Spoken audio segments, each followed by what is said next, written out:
You this morning. I hear some music.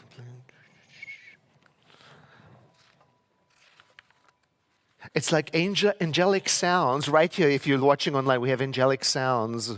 It's beautiful. I think it's somebody's phone. Oh, Anne-Marie! Don't you like being the spotlight shone on you? You know, I love it when people's cell phones go off in service because I used to get so indignant about it. And then one day I was sitting, remember we used to have silent meditation in the service. And of course, when we went online, that was a bit awkward because people watching online couldn't tell what was happening when there was just silence. So one day we will figure out a way to bring it back. But I was sitting there in silent meditation and my phone just started blaring, playing whatever. And you know what happens? You just can't find that. Suddenly you don't know how to turn it off, right? So that cured me of indignation. Yeah.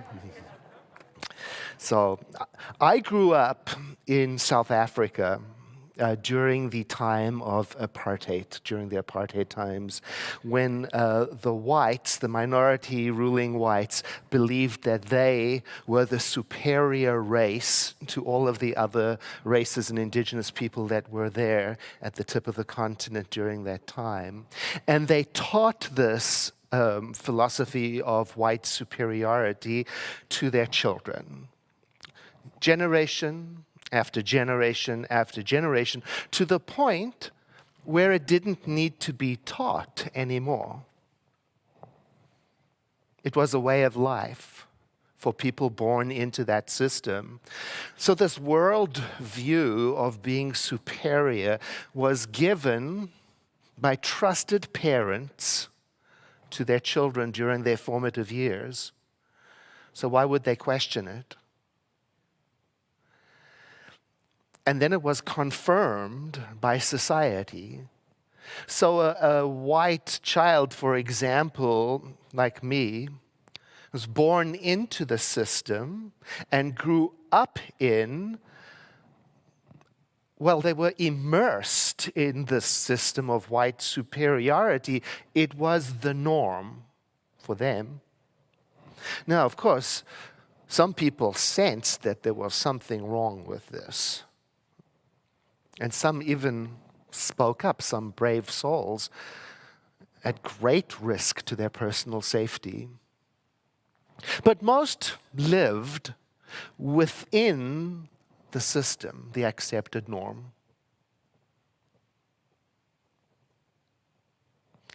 Let me tell you the parable of the 5 monkeys. You may have heard this before, and it could very well be made up. 5 monkeys were placed in a cage. Inside the cage, a banana hung on a string with a set of stairs underneath it. Before long, a monkey went to the stairs and started to climb up towards the banana. And as soon as the monkey started up the stairs, the other 4 monkeys were sprayed with ice-cold water. So it wasn't long before all the monkeys would physically prevent any monkey from climbing the stairs. And when that became normal, no more iced water was used. Then, one monkey was removed from the cage and replaced with a new monkey. When the newcomer came along, he became curious about the stairs and the banana that seemed right there. And as soon as he became curious and approached the stairs, the monkeys attacked him, as usual. Again, when the newcomer tried, he was assaulted, so he learned very quickly not to approach the stairs. Then another of the 5 original monkeys was removed and replaced with a new one. And as soon as the newcomer went to the stairs, the monkeys attacked him, including the previous newcomer, who now knew the routine. Then a 3rd original monkey was replaced, and a 4th and a 5th. And every time the newest monkey tried to climb the stairs, she was attacked. Now, no original monkeys were left in the cage. And the monkeys had no idea why they were not permitted to climb the stairs, or why they were attacking any monkey that attempted to get the banana. None of them had ever been sprayed with ice water. Nevertheless, no monkey ever again approached the stairs. Why not? Because as far as we know, that's the way it had always been. Now, this story, whether real or fable, it describes something that happens, that can happen in society when people, other people, tend to do things the way they have been told it ought to be done or have been shown how it ought to be done. And sometimes they do it without questioning or checking the reason behind it, sometimes even long after the reason ceases to exist. Think of things that have been around for a long, long time,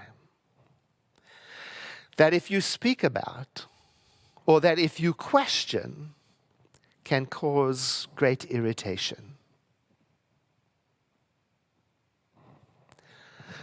For example, why does the average American woman still earn less than the average American man?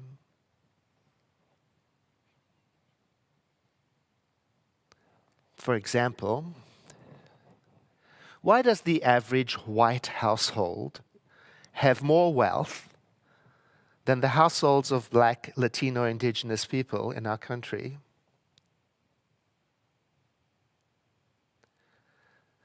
Another really interesting example is some of our public and religious holidays, which, by the way, it's important for me to mention that Thanksgiving Eve is coming soon, right? And what's different this year is you have to reserve a seat because typically attendance is higher, and so we have to manage attendance. So reserve your seat online for Thanksgiving Eve. So that's a good example. Thanksgiving, Christmas, Easter, or recently Halloween. We have traditions and customs on those days that have changed over the years, so much so that they've really departed from the original purpose, so much so that I would venture to say most people don't know why we do what we do on those occasions. It's not good or bad that a tradition changes. They ought to evolve and change. It just illustrates that it is possible to participate in something without knowing, how did I get here? I remember listening to a panel, I think it was on the radio or a podcast. These panelists were discussing the economic impact of holiday shopping on economic safety in the United States. And so the panelists talked about the fragile business relationship between holiday shopping and well-being in our country. They talked about how the national economic projection for how we're going to do depends on Black Friday. They talked about the benefits that come from all of that additional seasonal hiring for young people who are looking to make a little more. And they talked about the stark threat that without the holiday shopping season, our industries would be in a state of permanent depression. And as I listened, I realized, I noted that there was no mention in the panels about the origins of the spiritual practice of the holidays or the customs or the wonderful blended traditions that yielded. There was no talk about that. And to be fair, nobody asked the panelists to talk about the origins of the holidays. Still, what came clear to me is that the economy and these holy celebrations were now linked. And it's really difficult to imagine that changing.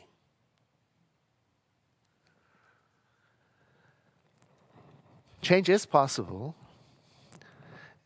South Africa changed. See, not everyone in South Africa accepted national racism as normal. But to be sure, it took immense courage and personal sacrifice to break the pattern of hundreds of years of racism. Some people thought it couldn't happen, that it would never change.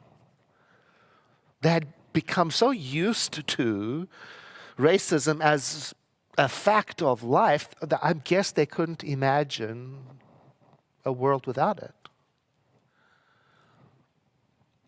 I can see that happens. It happens when, say, for example, a person is born into a world view, even into a family view or group view or national view. They can even find themselves defending a way of life without knowing how did it come to pass. Like a monkey who attacks but doesn't know why. Like a white person who becomes distressed when racial inequity is brought up.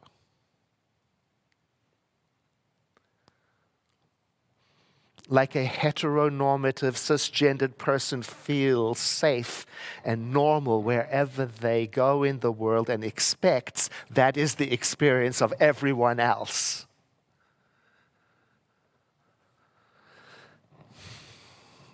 Like the person whose ancestors benefited from colonialization, like me, and then one day gets to ask the question, did I get to where I am in life as a result of my high spiritual consciousness, or did it also have something to do with my privilege?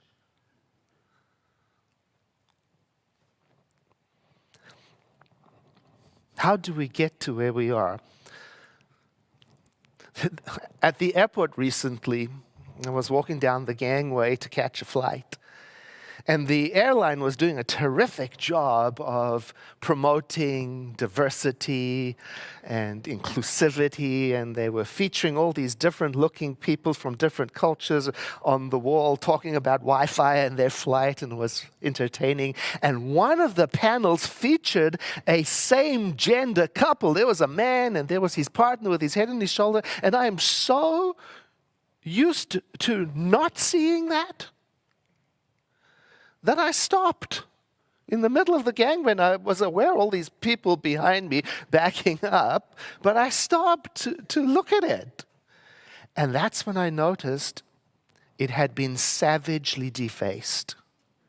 Like somebody had either taken a pen or keys and scored a big X through the poster, giving the chilling message, you're not safe. You're not wanted here. And I suddenly realized I was holding up the passengers behind me who had a flight to get to, and I felt my mind going to, who else thinks like that? And as I walked towards the plane, I wondered, how did we get here? And when will things change? Of course, things are changing all the time. Progress is being made all the time. The changes that took place in South Africa did not happen overnight. It took years of internal protests, some of them tragically violent. It took years of decreasing support among the ruling whites. And it took years of international economic and cultural sanctions until eventually white minority rule was brought down. But it didn't happen overnight. I imagine that the seeds of change were being planted all along the way. Every time some person had the courage to say, this doesn't look right. And I'm imagining that those seeds began to be planted many, many, many years by people who could imagine a South Africa free of that form of racism, even though some of them would not live to see it in their lifetimes.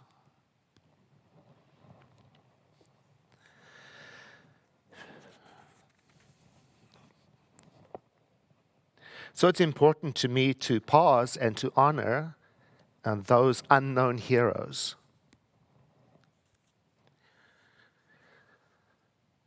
And to respect those who have gone before us to make the way clearer for us and safer.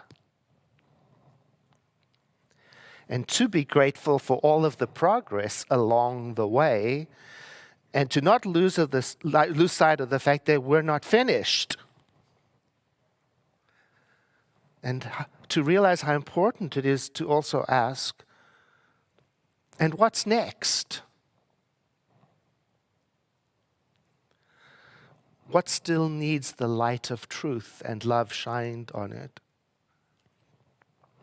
When I think of the journey of South Africa, I try to relate my personal spiritual journey to it with the idea that change is taking place, even though sometimes I might look at it and say, when will it change? I know change is taking place. So I know it's really important to take a moment to pause and to acknowledge what growth has taken place, what learning has emerged, and at the same time to ask myself, is there anything that I'm accepting in life that I know isn't right? This month's theme is all about acknowledging that the spiritual journey doesn't really have an end. There isn't really a final goal that when we reach it, everything's fine and it all stays the same forever and ever. Indeed, what seems to us to be an ultimate goal, when we get there, often turns out to be just a launching pad for something else, for some new development, for some more evolution. So it is helpful to pause and to acknowledge and to celebrate. What have I learned? What have you learned? What have we learned? Who went before us? What did they contribute? How did they make this change possible? What is next? And importantly, what seeds of change am I planting in my mind right now that will benefit some future generations that I may never meet? Now, somebody might say, well, I don't know the answer to those questions. So let's get some clues from Holmes. Sherlock Holmes this time. Who, in The Curious Incident of the Dog in the Night, said, the dog did nothing in the night, and that was the curious incident.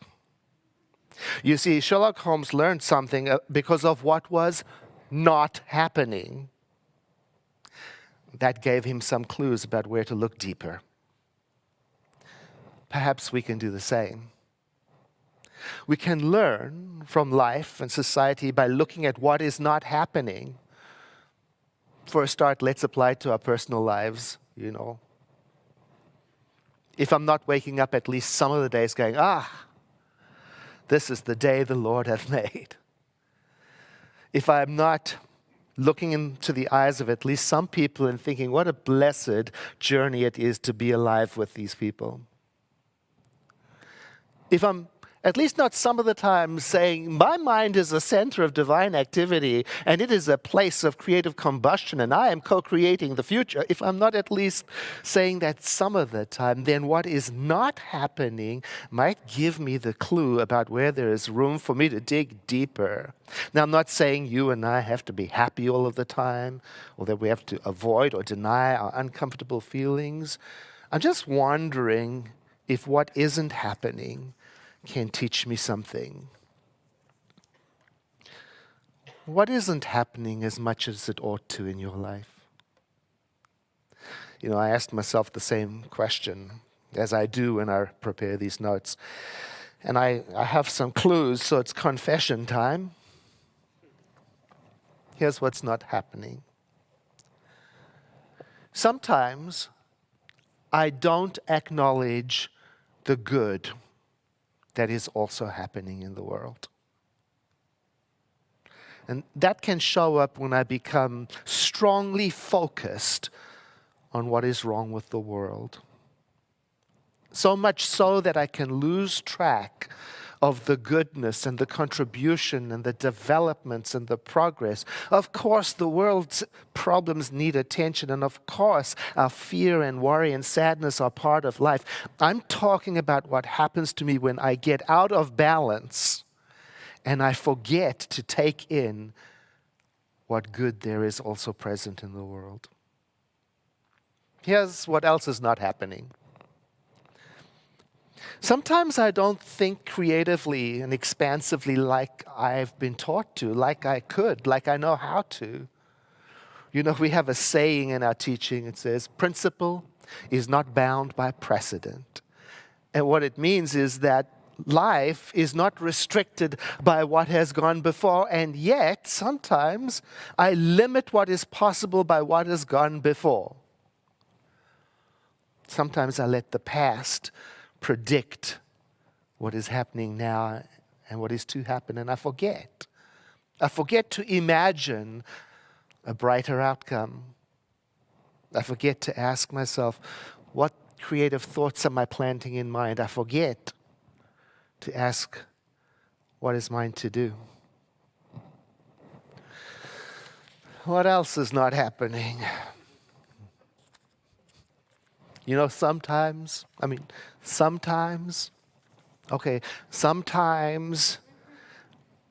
don't let go of things and I don't forgive. Not as much as I know I can. That's not happening nearly as much as it could. Why not? Well, if I can get really personal with you, I can take things too personally. I can also forget to do the things that bring joy to me and to others. I can get tripped up by things that won't matter 5 years from now.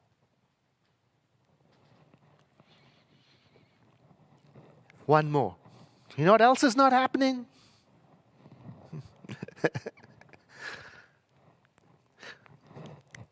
Sometimes I'm not being flexible enough in my approach to this life. And I know that's happening when I start to use words like always, everyone, never. And I shift into an attitude of mind that is tight and small, and it's my way or the highway. And there's a lot of commitment in me to being right. Now, do you know this personal excavation of what's not happening? We can also apply it to the world and society and ask, what's not happening as much as it could?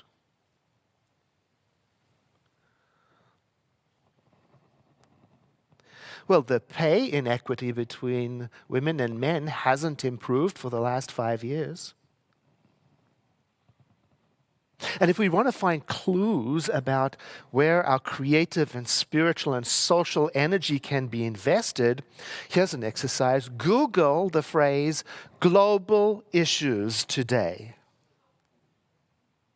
And you'll see on that list items that have been there for way too long.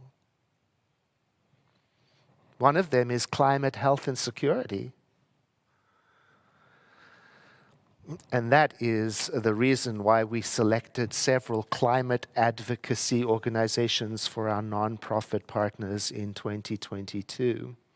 And that gives me an opportunity to thank you who nominated organizations that we could select from And I also want to thank those of you who have already submitted your giving intentions for 2022.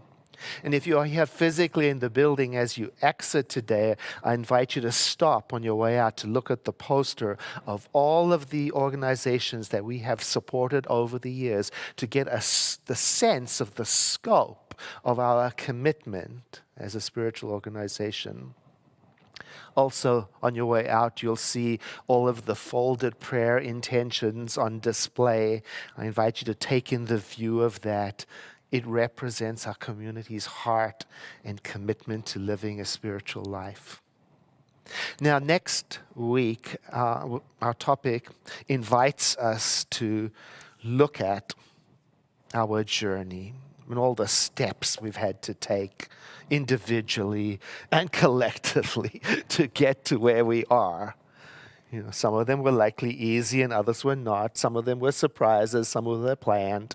Some were steps that we stood on that other people built for us. And the idea is that we're going to honor the journey and the grace that it takes to get where we are.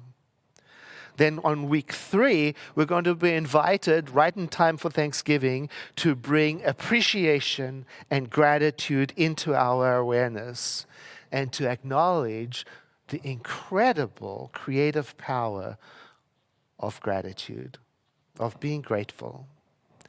And then finally on week 4, we're going to be invited to look even further, to look beyond being grateful for something, and instead to adopt gratitude as a way of life, to feel gratitude for even that which we cannot yet see, to give thanks without condition, just like the sun shines its light on all, to give thanks as an act of confidence and trust in life. Holmes, Dr. Ernest Holmes this time, our founder, in a message about gratitude gave us an exercise which I summarize here for you.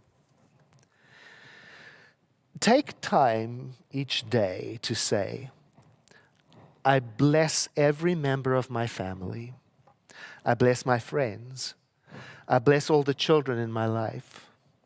And if you are in business, bless your business. Bless the customers that come in and bless the goods that go out. Bless everyone working with you or around you. And do not forget to bless your own effort. This practice will have a very interesting effect on you personally. You will find a new lightness coming into your step, a new sense of joy into your mind, and a growing, deep, and abiding conviction that the divine is in heaven and that heaven is wherever you happen to be. With that in mind, I invite you to take a breath in and exhale for a moment of spiritual practice. There is only one life, and that life is God. That life is perfect, and that is the life I am living, that we are living. The divine lives itself through each one of us, expresses itself through each one of us. And as I speak this word of prayer, it establishes in me and anyone who accepts it a clearer understanding that there is nowhere that I can go where I'm separate from this creative power. And so I let my mind dwell on possibilities. I let my imagination see a world that works for everyone. I allow myself to incorporate ideas of people collaborating, cooperating. I allow myself to feel the safety of belonging and to hold that up as an ideal for all people. And I declare that I continue to be open to grow and understand and evolve. And I trust that life has what is necessary for me to accomplish that purpose.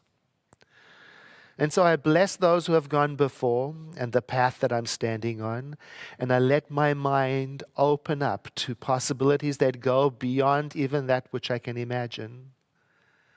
And I release this word into that aspect of the divine that we call the law.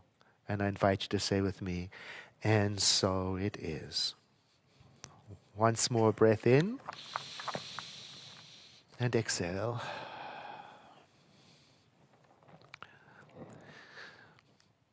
Typically in our service, this would be the part where we would do the offering.